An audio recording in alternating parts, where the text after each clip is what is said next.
Hello, everyone. Again, we had some technical difficulties, but we're back.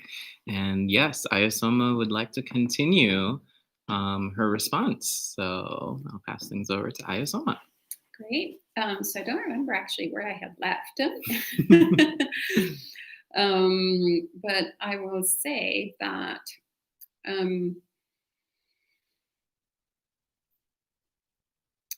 the way that I a lot of times think about devas is actually in terms of the commonalities that the deva realms, as described by the Buddha, have with the human realm, and how by creating certain karmic conditions, we can have that, we can create the conditions to be reborn there. And I actually find that very scary, to be quite frank. Even though in Abrahamic religions, that's normally sort of the end goal. And for a lot of Buddhists, actually, that is a very appealing result. And actually, at the very beginning in my Buddhist path, especially when I heard about the sleeping deva, that was very appealing to me. The deva that sleeps for eons and is not troubled at all. I was like, oh, I could take a break of like few eons from this life. But then, it was all great, lovely and great up until the passage of the realization that everything is impermanent. So in Buddhism,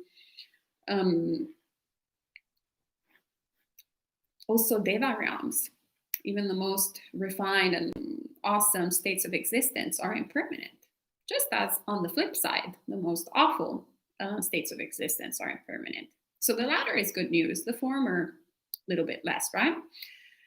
So that's when my sort of fear, actually, in a certain shape or form of having being reborn in the deva realm started appearing in the mind.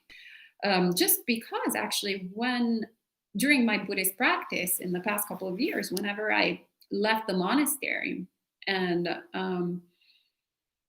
I spent some time perhaps in Italy with my friends and having really pleasant time. I remember right before I ordained, actually a few months before I ordained, I was in Tuscany. I was a guest of one of my friends who had rented a nice villa there, and I was having really good food with this like a lovely scenery and good conversation and all the friends that I liked. And I was like, this is pretty pleasant. This is actually quite great. And now I appreciate it even more because I don't live here anymore. And then I was like, why am I doing that renunciant practice again? And then it occurred to me that I've been born in Italy. I had spent my entire life, well, not my entire life, but most of my life there. And while I was there, I was always unhappy to one degree or the other. So it occurred to me how Mara, I was like, Mara, I see you. You're playing tricks again in my mind, luring me with these sensual pleasures. But actually, these sensual pleasures are not fulfilling, are unreliable. So there will be some gratification for a period of time, but then you're back to square one. So that's why we talk about, these endless cycle of birth and death.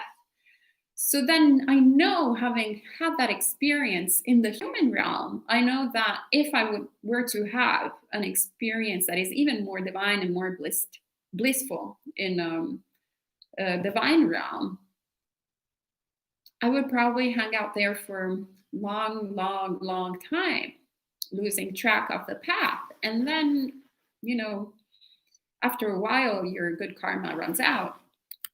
And bam, there you go, back into the hell realm with no dharma.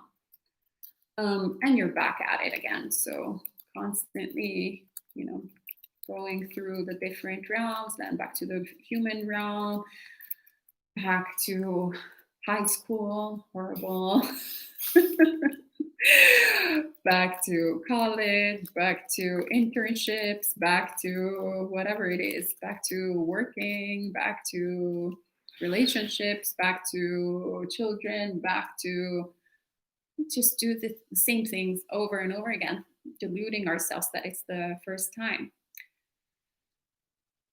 So I guess I think about my my recollection of the devas is a little bit different than the one that is recommended. So for the actual recollection of the devas, I'll pass it on to Bhante Siddhasa, who on the other hand has more of an affinity and does it in another way. Yeah, so Ayasoma just gave a lovely answer to your question about how to cultivate the perception of non-delight in regard to all things. That was what she just gave. So lovely talk on the drawbacks of samsara. That was great. I'm an aversive type, so I tend to look at the drawbacks also of devas. So what actually came to mind for me as she was talking was there's a sutta in the Anguttara Nikaya, I think it's Book of the Fours or Book of the Fives. Book of the Fours, maybe. And it's talking about the circumstances under which a monk who's been reborn as a deva might remember the Dhamma and resume practicing Dhamma as a deva. And one of them is where the monk has memorized enough of the Dhamma that when they're a deva, those memories rise to the surface. So it's quite common for Buddhist monks to memorize quite a lot of things that we chant. So short suttas, or sometimes long suttas, if you really like memorizing things. Short suttas, recollections of Buddha, Dhamma, and Sangha, verses of homage and praise, and so on. So if these things are memorized well, then if you're born as a deva in your next life, then these memories will come to the surface and you'll recollect the Dhamma. And when you recollect the Dhamma, then you might be inspired to continue practicing as a deva. So while what Ayasoma was saying is true in the sense that devas tend to get lost in pleasure and become heedless and forget the importance of spiritual practice, that's not always the case. In fact, there are countless incidents in the Pali Canon of devas who attained awakening and devas who practiced the Dhamma as devas. So it's not hopeless. If you get reborn as a deva, that doesn't mean that you're doomed to wander in samsara for eons until you happen to wind up in high school again. That's not necessarily how things are going to go. High school being the hell realm.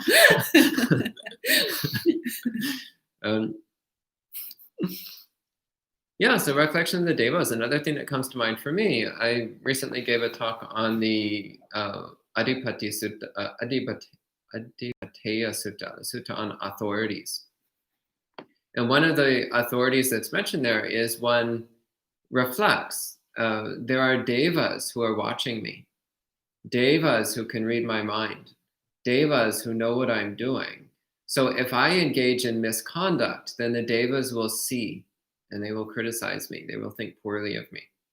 Therefore, I should always maintain good physical, verbal, and mental conduct so that the devas will think well of me and will watch over me. So that's a reflection that I've personally found very useful in my own practice. Whenever I'm tempted to do or say or think something naughty, then I'm like, oh, maybe nobody else will know, but the devas will know. In fact, they're probably watching me right now. So I bring that recollection to mind. And it's like, what kind of devas do I want watching me? I want the kind of devas who appreciate the Dhamma, not the kind of devas who appreciate misconduct. So that's one form of recollection of the devas that I've always found very helpful. There is the classic recollection of devas, so devanusati. But actually, I don't particularly use that form that often. So the standard formulation of devanusati is primarily for people who have low self-esteem. And that's never been a problem for me. So I don't commonly use that method. I have a question about what you just said about the self-esteem and the devas. Not that I have particularly that problem, but I was not aware of it. This is a first. So normally, I think this is the first time that a member of the monk chat asked a question to another member of the monk chat. It's very interesting. Okay, go ahead. What's your question? That's the question. Can you please elaborate on the self-esteem and recollection of the devas? Oh, well, because the recollection of the devas, so the way it's described in the suttas is one recollects the different kinds of devas. So the earth devas, the devas of the four great kings, etc., on up to the Brahma devas. And one reflects that they got to that realm because they cultivated morality and generosity and wisdom and so on.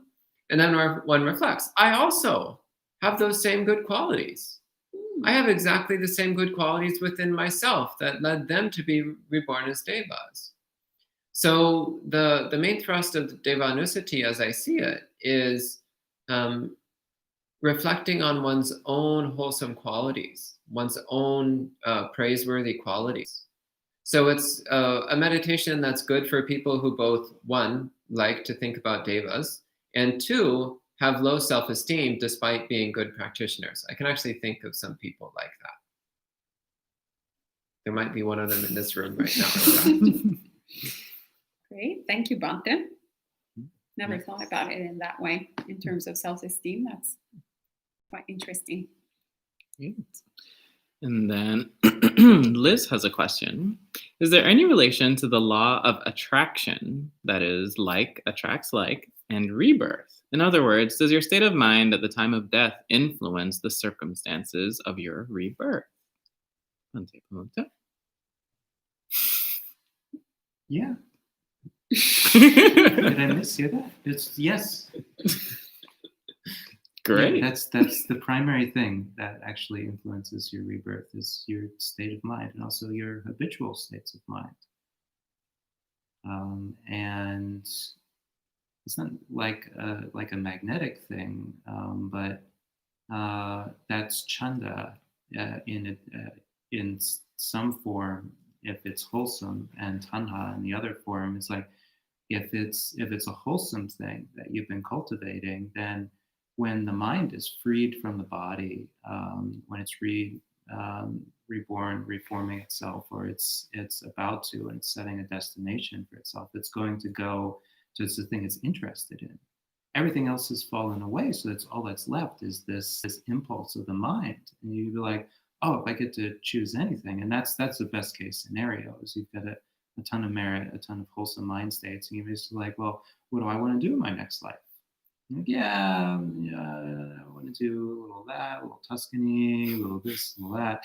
And the mind just goes. And so that's, like attracting like. The other version is if it's been states based on ignorance, then the mind is going to habitually go to those. It's going to be like, oh, I guess I'm going to get stuck in another lifetime as doing this or doing that. And then it just sucked right in there by the momentum of that mind state. So when everything else falls away, it's just what are the most frequently cultivated mind states. Those will float to the top, and those will provide the direction. Thank you. And then Sierra said, in reference to the package, just sending you guys some love. I truly appreciate your teachings. Oh, sad. And then BDW had another question. How does one create the karmic causes for having a happy polygamous marriage?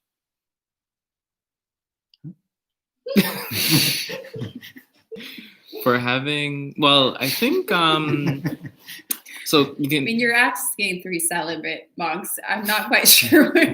So I think I have a more important question to ask you, which is why the heck do you think that's going to make you happy?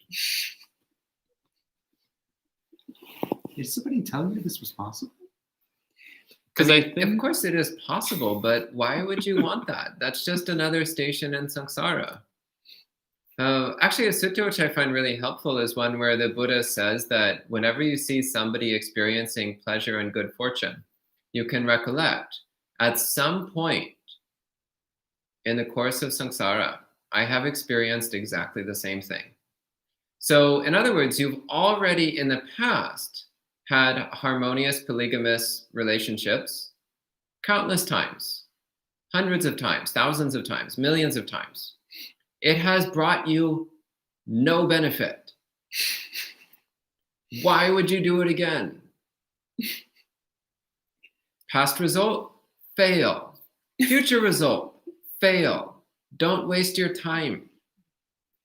Similarly, if you've asked this question, Bhante Surasto, in the past, you probably got a similar answer. Does one of you want to give a gentler answer? I will say, what was the question again? So the question says, how does one create the karmic causes for having a happy polygamous marriage? For it to be consensual, but really consensual. So like both, or Multiple. Multiple, that's the right. All the people involved, let's put it that way, have to be really into it, like consenting about that form of relationship to happen. And then that will be harmonious. But if people feel like they're forced into it, or people are not told or not informed about the fact that they're in a polygamous relationship, perhaps they are under the impression they're in a monogamous relationship, then that's, breaking the precept of sexual misconduct, of no sexual misconduct. And of course, that will create extreme suffering for all the people involved, including yourself. So very simple. People are just settling, giving a yes that's not authentic. Yeah, that's what I was trying to, Antoinette clarified a little bit what I was trying to say in terms of like people feeling, maybe Bhante Sumana, you can repeat what she said Yeah. to clarify it. Also to make sure that all the people involved don't feel like they have to settle, they have to go along with the situation. So what I think Bhante Suraso is also pointing to is the more people, the more problems. Yeah. So 2 people is hard enough. It's like money, more problems, more people, more problems. But if there's the intention to make it harmonious, like Ayasoma was pointing to, then that's creating the causes for happiness. And then Gita Ratnayake had a question. What is your opinion on Kama Vipaka? Didn't we already answer that? I suppose.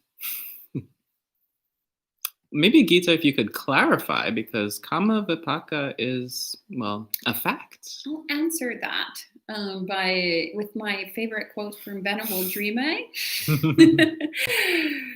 You cannot control the consequences, but you can control the causes. That, in essence, is Kama Vipaka. So, and I'm going to quote Venerable Robina Cortine. When somebody said, well, I believe in karma, she interrupted them immediately and said, what a stupid thing to say. That's like saying, I believe in physics. That's it. In other words, karma is just a fact. As that's what you said a moment ago. That is what I said a moment ago. It's just a fact. It's not a matter of belief, and it's not a matter of opinion. Like, in my opinion, gravity moves upwards. It's like, well, that's fine. It doesn't change the fact that gravity moves downwards. It's like, well, in my opinion, the moon revolves around the sun. Well, that's a nice opinion, but it doesn't change the fact that the moon revolves around the earth. I guess technically it also revolves around the sun. Bad example. But the point is that it's not a matter of opinion. It's just the way things are. Great. Thank you both. And then the next question is perfect for Bhante Pamuto. Though it sounds, I wonder if this came up during the live streams. But anyway, have you experimented with the Tonka practices? It was last monk chat. You held Yes. on to that one. Yes, it Way to has go. reappeared from Ethan. I have experimented with all of the Tonka practices, yeah. And I think that's the best way to kind of view them is these are things that you try out and that you practice with. They're not like they're not the Dhamma in and of themselves. They're ways to tweak your practice and to to try to find something that's very elusive, actually, in the human realm and in our Dhamma practice, and that's contentment. So that's what they're designed for. They're not designed for, upping the austerity and increasing, the self-mortifications, the absolute limit of what you can bear. You're practicing with gradually letting go of things that most people take to be absolutely essential. You start playing with your food, you start playing with your sleep, you start playing with your comfort levels for cold and heat. And I think that's the way to kind of look at it. You're playing with them. You're like, why do I hold these to be so essential? Like, I'm so attached to how much clothing I need. And then you look outside and there's a deer and it's been wearing the same fur its entire life and it's walking around and, it has nowhere to go to get warm. It's just got to stay warm no matter what the weather does.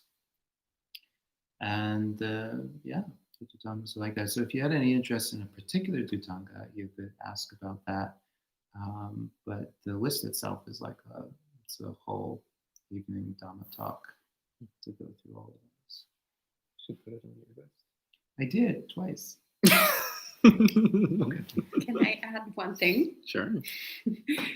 That I actually also practice some of the Dhutangas, but ironically, not all of them, like Pantipamuto, but some of them. But ironically, when I was not a Buddhist monk or a Buddhist at all, and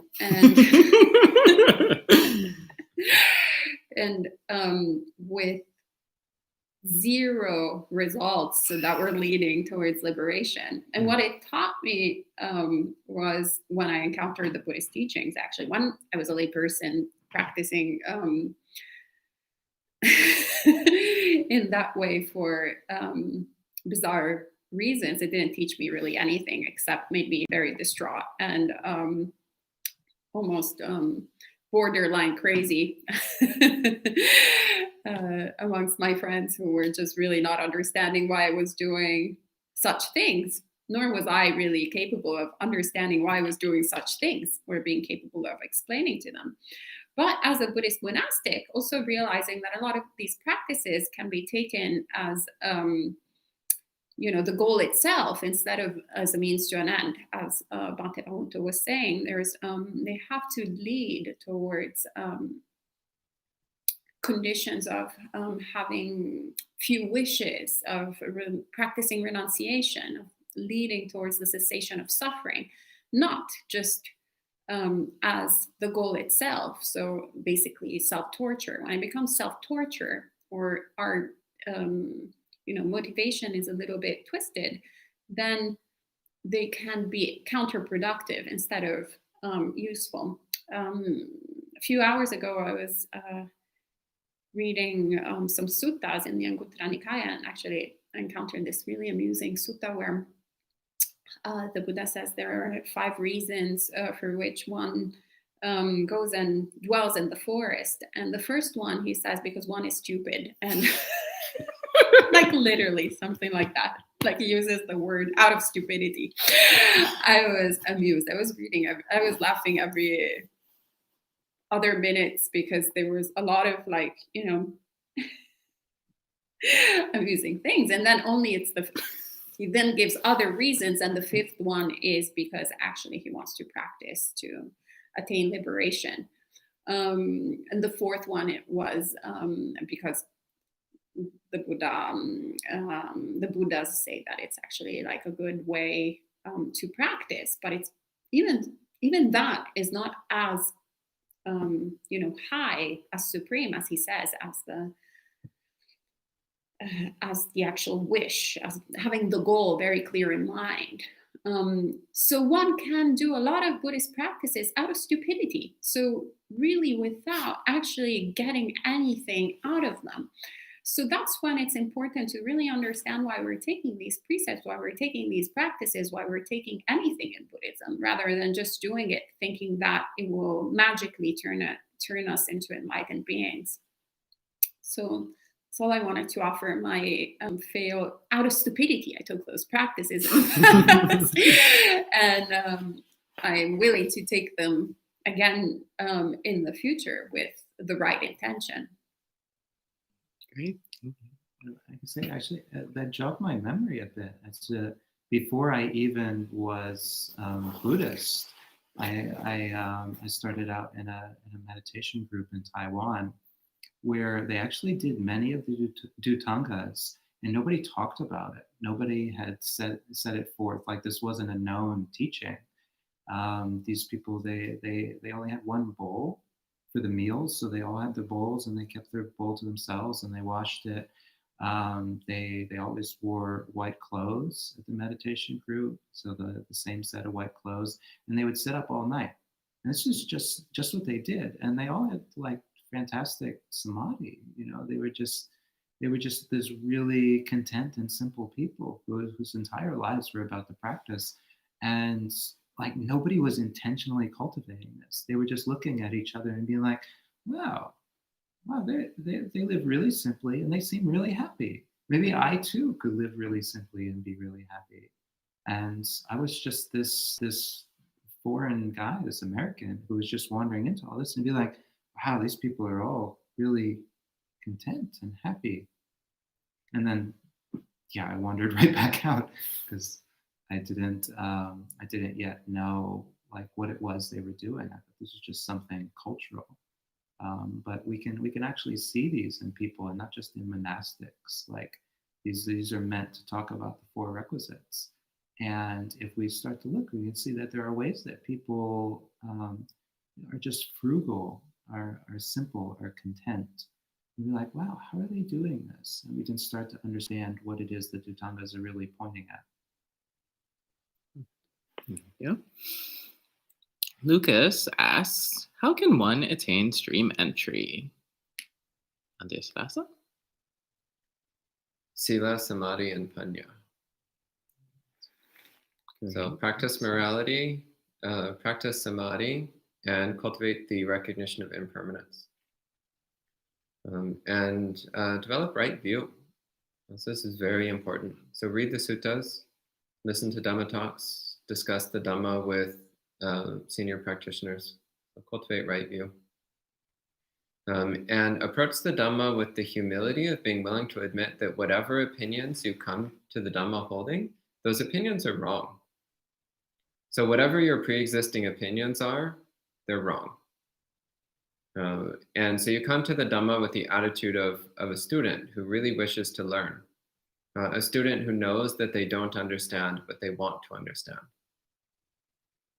There's a lovely line that appears a few places in the suttas about the proper attitude of a student of the Dhamma. And it's this, I don't have it memorized, but it goes something like, the Buddha is enlightened, I am not enlightened. The Buddha is the teacher, I am the student. The Buddha knows, I do not know.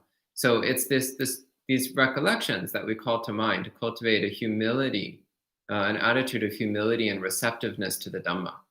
So that right view has the opportunity to establish itself in our mind. Okay.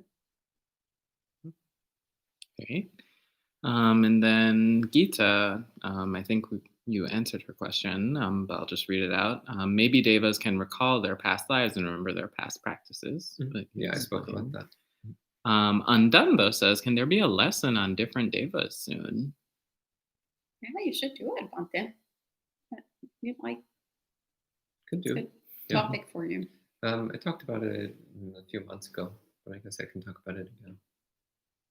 I also think this was something which was floating around years ago, but Ajahn Punadhammo was creating a whole book just detailing all the canonical references to these devas and kind of fleshing out each of the realms, even the yakas and the nagas and all of that. So it's probably done by now. It's been years. Oh, it's been published. He was supposed to come actually in April to give a retreat on that, but COVID, so that didn't quite happen. But the book is online. Like if you actually go on Ajahn Punadhammo's website, Our River Forest Hermitage in Canada, you can find a link to the book, and yeah, it's done, compiled, lots of information.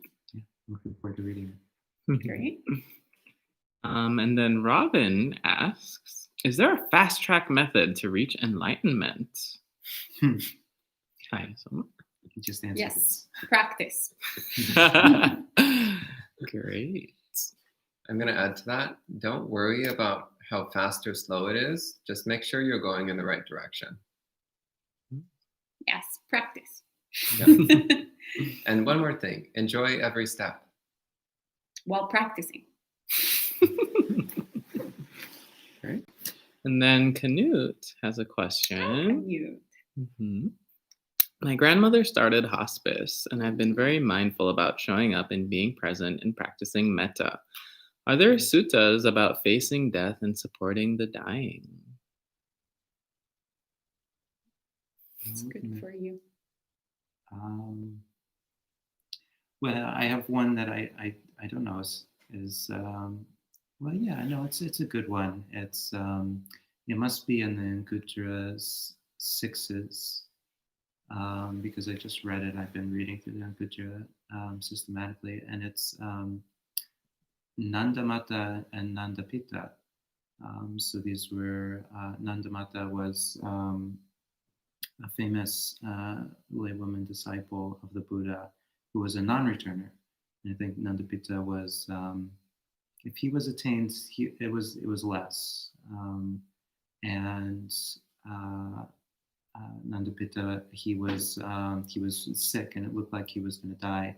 And Nandamata was kind of attending to him, and she was saying, now it may be you'll worry that after you pass on, I'll go hungry, but actually my relatives will take care of me. And it's like you may worry that I'll lose my way in the practice, but you shouldn't think that, because for a long time I've been a disciple of the Buddha, taken refuge in the Triple Gem. And you may think that, as soon as I'm gone, Nandamata will find another husband. But you shouldn't think that, because, for a long time we have happily led the celibate life under the Buddha. And she gives all these criteria. She's just easing them into the realization. Like, you don't have to worry at this stage. Like your faculty, your ability to change things in the world is already receding. Now is the time for acknowledging that, for understanding that, for letting go, and for developing delight. Also makes me think, in Sri Lanka they have this wonderful practice of the Punapota, the merit book. So when they're young children, they're encouraged to start a book. And every time they do something good, they write it down in the Punapota. And they get this started soon, but I imagine they probably forget about it after a while. But the idea is that when you're on your deathbed, somebody is going to find your Punapota, and they're going to open it up, and they're going to say, do you remember when you were 8 years old, you gave so-and-so your favorite toy? And like, oh yeah, totally. And so we tend to do this when people are dying, and sometimes it can be construed as we're trying to cover up the fact that something painful is happening. But at the same time, it can also be something very beautiful, being like just like encouraging the person to reflect on what it is they've done with their lives, and kind of wrap it up, like let go of their attachment to it, and come to appreciate the parts that were good. And it can be a powerful time also for asking for forgiveness and understanding the things that we still hold in terms of grudges, and letting those go as well. So it can be an incredible teaching moment. And it's a real honor to be in attendance when somebody's passing away for just that reason. Maybe the rebels know some other suttas or references. I think that's good.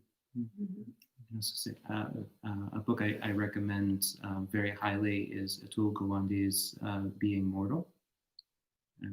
Such a good book on this subject that I recently acquired a copy. It's somewhere in the monastery. Somebody has it. Hmm. It's very much worth a read. Thank you. And Gita Ratnayake says, if a mental illness leads to a criminal act, what would be the kama vipaka?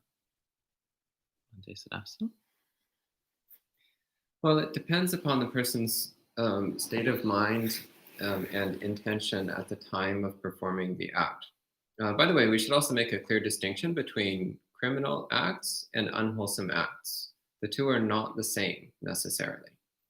So just because something is illegal doesn't necessarily mean it's unwholesome. And of course, there are lots of things which are legal, but which are definitely not wholesome. So don't conflate the two.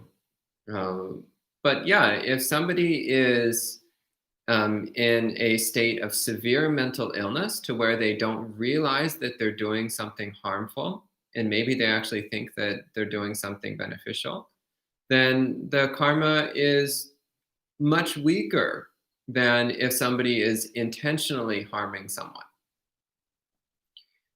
There's still a certain amount of negative karma, as far as I can tell, but it's quite mild.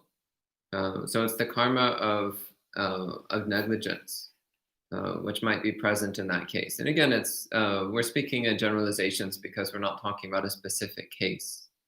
But generally speaking, if somebody really doesn't understand that they're doing something harmful, if they really genuinely think that they're doing something blameless, then the karma is much lighter than if they believe they're doing something harmful. So with the case of mental illness, that might be what's going on. Again, it depends. The term mental illness is very broad and covers everything from very minor issues, which don't affect a person's judgment significantly, all the way up to extreme cases of complete dissociative delusion, where a person is really completely out of touch with consensus reality, and everything in between. So it's hard to give a broad brush answer. So ultimately, you have to look at the person's intention and state of mind at the time of performing the action. And Undone said, all the Dhutangas, including the one that pertains to meditating with a body, which I'm not sure that's a Is Dhuthanga that the practice. cemetery meditation? I'm not sure what Meditating in the body. I don't know, like with the corpse. I assume that's the one of dwelling in a charnel ground. And so I spent the night in a charnel ground, a cemetery, which is basically a really nice park with a bunch of stones all over the place. And dead bodies in the ground. Yeah, but it's like a hypothetical thing. Like you have to actually like think about it. Yeah. Like, it's not like they were stinking or anything. It's a purified, pristine charnel ground. Suburban charnel ground. Yeah, so I gave it a try several times. I stayed up the night in a cemetery, and I just freely acknowledge to everyone. It's like there are people who get something out of it, and I'm just not one of them. I gave it a try. It was in the list. I wanted to develop contentment, but it just made me even more content for spacious pine forests. I didn't find anywhere particularly attractive in terms of lodging in a big open cemetery where people come and go all day long. Yeah, I imagine it was more relevant when dealing with the kind of cemeteries they had in ancient India, where it was literally just a place where people just threw dead bodies on the ground and walked away. So to live in that kind of charnel ground meant living surrounded by the rotting corpses of human bodies in various stages of decay. And also there would be animals coming to chew on those dead bodies at all hours of the day and night. So again, a very different scene than what you see in a modern American cemetery. And to kind of understand in the context of a Dhuthanga, like it's an open place, like nobody's going to chase you out. if you're weird enough to be trying to live in a charnel grounds, then it's available lodging.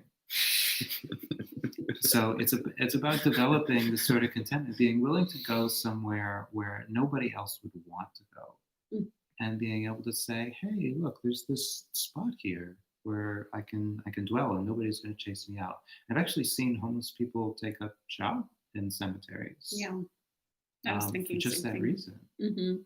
And that's why actually one cannot stay. Normally they have security so that because it's actually a kind of comfortable place in comparison to the charnel ground. Actually, in this country, it's also illegal, as far as I know, to even have like human skeletons in. I guess Not unless properly you, buried. yeah, You have to get permits. permits or something Yeah. like that. But Bauna Society wanted one and they couldn't get one, so they have the plastic fake skeleton to do contemplation of death. So it's a little bit different as opposed to in Asia. I'm aware that actually the monks are fast tracked to actually go and see the bodies as they're like freshly like decomposing. Like it's a thing, as opposed to here we're trying to get everyone to be as far as possible from the process of dying, so we don't see anything and we cover everything with stone and pretty objects. So it's actually a very dissected, is that English? Sanitized environment. It's just difficult. Even if one wants to do it, one can't. One has a harder time than in other places in the world. So there's several questions remaining and We're 18 running out of minutes. time. So do as you see fit. Switching to the answers. It's a niche. So Danilo has a question. In some directions for metta, such as Mahasi Sayadaws, he describes that mental fabrication ceases at a certain point during the practice. This always confused me, since I don't really understand how to meditate without chanting the metta chants that he introduces in his book. So metta has nothing to do with words. The words are meant to kind of give us a little helping boost in the beginning. They're meant to be kind of a starter pack that helps you get the mind pointed in the right direction. Metta is a state of mind. So it's establishing that state of mind and maintaining that state of mind. And this is what allows it to bring one deep into samadhi, because one is simply maintaining the stability of that state of mind. So there's no need for activity. Once the metta mind state is established, you don't need to do anything. It's already there. You just keep steady in one's fixation on metta. So metta, again, it's wordless. It has no imagery in and of itself. It's not a visualization. If anything, it's more like a feeling. But it's a mental feeling. It's not a physical feeling. So it's that mental feeling of goodwill, that mental feeling of friendliness, of kindness, of well-wishing for all sentient beings without distinction. So as you recite the metta phrases, really try to mean those phrases as you recite them. And notice the feeling. Notice the feeling that appears in the mind when you really try to recite those phrases with sincerity. Notice the feeling of metta that appears in the mind and focus on that feeling.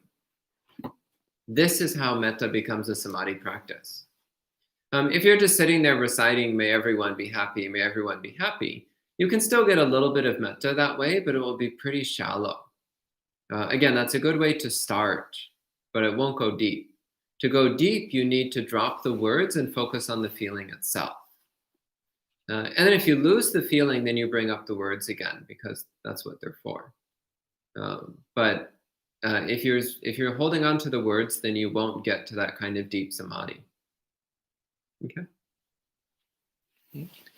And then muy bonito Ricardo asks, if any of you have experienced supernormal powers, has this taken you away from your practice of letting go? Has it presented a challenge of attachment? You looked at me. Any of you? Gratifying.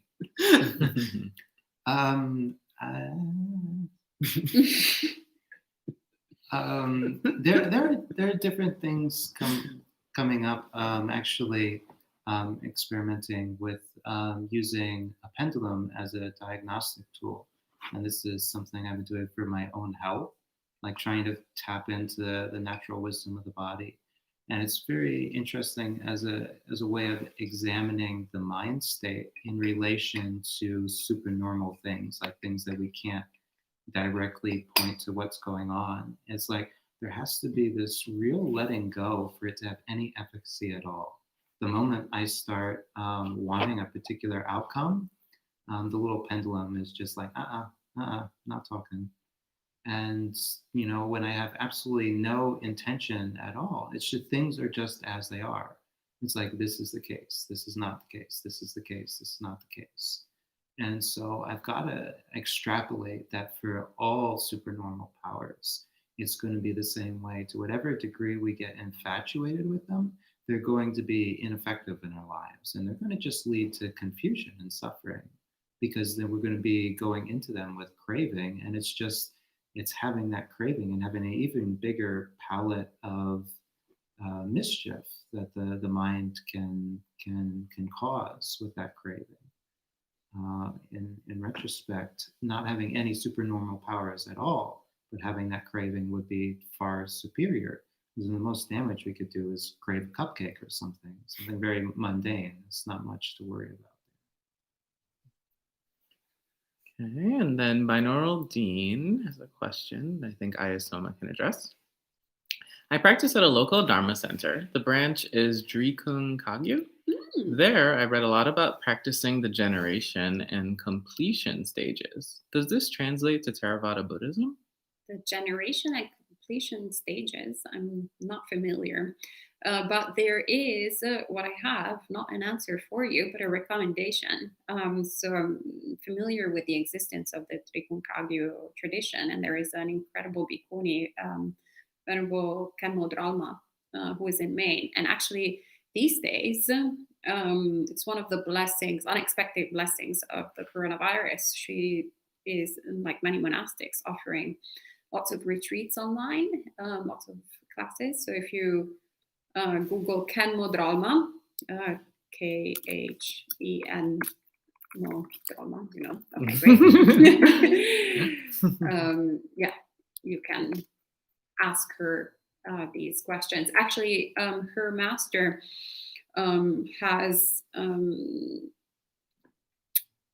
done a lot of work. Her teacher has done a lot of work in actually drawing the connections between all the different Buddhist traditions.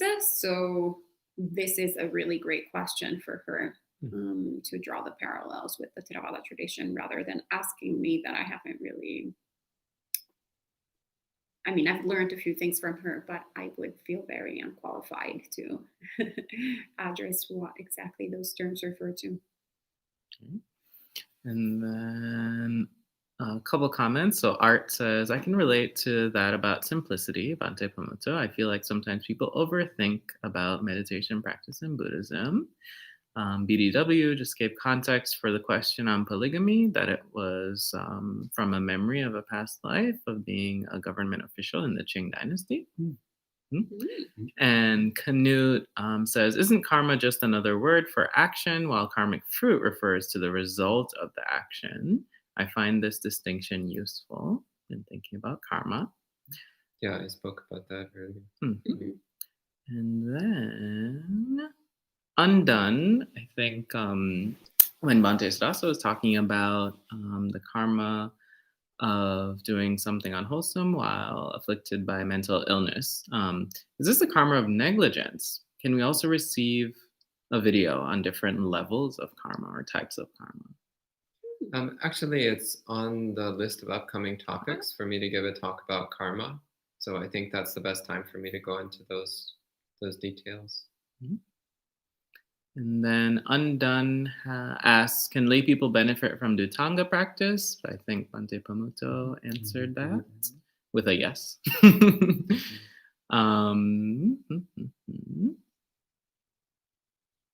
Oh, actually, that was the last question from the YouTube audience. If the live audience has any short questions, there's 9 minutes.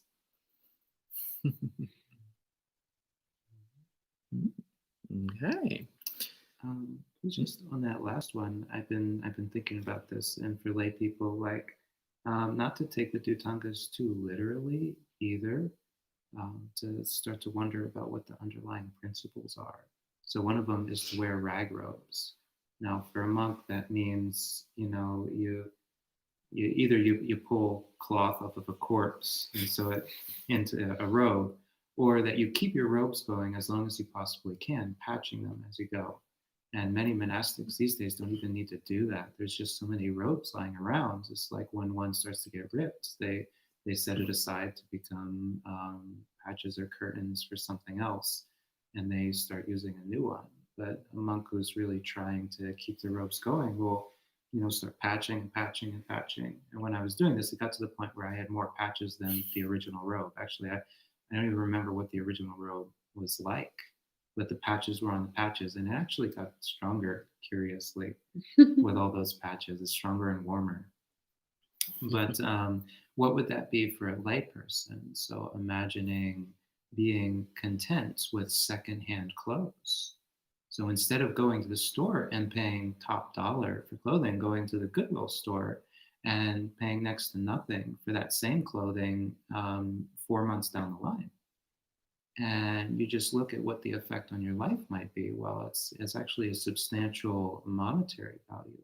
But in terms of craving, the mental energy that might be saved through practicing in that way, you'd get pretty comparable clothes and styles, but it wouldn't be cutting edge fashion. It would be enough to keep you warm and to be modest and to fulfill your needs. So that could be something really worth looking at, and it's something that could be practiced harmlessly. Like you really could go and get some secondhand clothes and mix it in with your cutting edge fashion, and just see what it's like. Every now and then you throw those on, and like, well, they work just as well, and you'll have that sense of like inner satisfaction, knowing it's like this is something that's not easy to do, to let go of craving for external things and just be happy with whatever comes your way. Was that enough to get another question out of the group? A couple more comments. So lots of thank yous from Canute, who found the answer helpful about being with his grandmother. Undone, who's also dealing with the passing away of someone. Andre Simon says thank you. Elaine is still wondering about the Bodhisattva vows. Oh, that's on the list of upcoming things. Don't worry. And Danilo says, thank you. I'll try to capture the feeling of metta and spread it around in my practice. He also says, I feel like I might be overthinking things a lot right now, causing my practice to decline.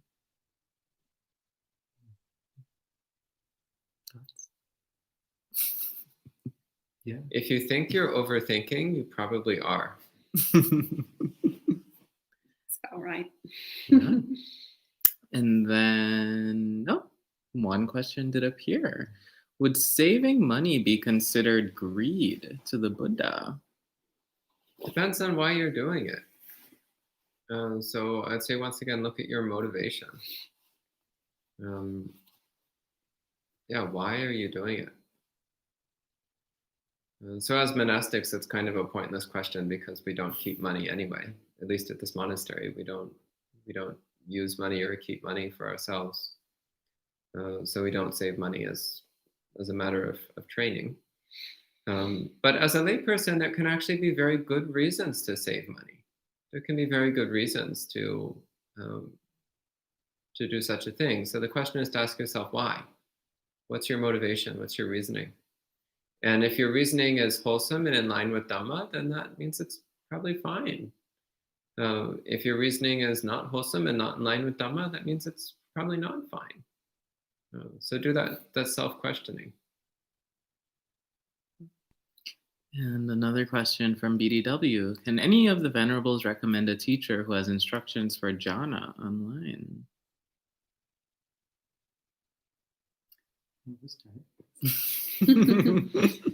Oh, yes, there's Bhante Sudasa, of course, but there's lots of monastics actually. Ajahn Brahm has lots of really good. Yes. Bhante Gunaratana, absolutely. Actually, I think Ajahn Brahm and Ayachanda just did a retreat on jhana, if I remember correctly, that they'll be putting on YouTube soon. Great, yeah. Lots of monastics have really good things in the subject matter. Any other questions? So yeah, Bhante Gunaratana Bhavana Society, you will find some really good, insightful talks. So those are already there, been there for many years too. So like you can have different flavors of jhana talks from Bhante Ji. Yeah, and it's helpful to get teachings on jhana from several different sources, because although for the most part different teachers will be talking about more or less the same thing, they'll present it in quite different ways. So Ajahn Brahm and Bhante Ji, for example, they talk about jhana in quite different ways, based upon their own experiences, but they're both talking about something similar, which is wholesome samadhi. So it can be helpful to get multiple sources so you have a better understanding. Great. Well, thank you everyone for joining us. That was the last question of the night. So if you're in the area, tomorrow we'll be doing an alms round at Montclair Farmers Market here in New Jersey. So you can join us in the morning at 9:30 a.m., I believe. And if not in the morning, you can join us in the afternoon at 2 p.m. For a hiking meditation at, I always forget the name. South Mountain Reservation here in West Orange. And for those of us joining us online, you can come back next week for more live streams, sutta study, and dharma talks, as well as monk chat. Yes, in part, I'll be doing 4 of those live streams while the rest of the community enjoys some retreat time. So we'll be cultivating many wholesome qualities next week. Well, hopefully we always do, but with more intention next week. So thanks again, everyone, for joining us. And we can end with 3 sadhus. Sadhu, sadhu, sadhu. And enjoy the rest of your night.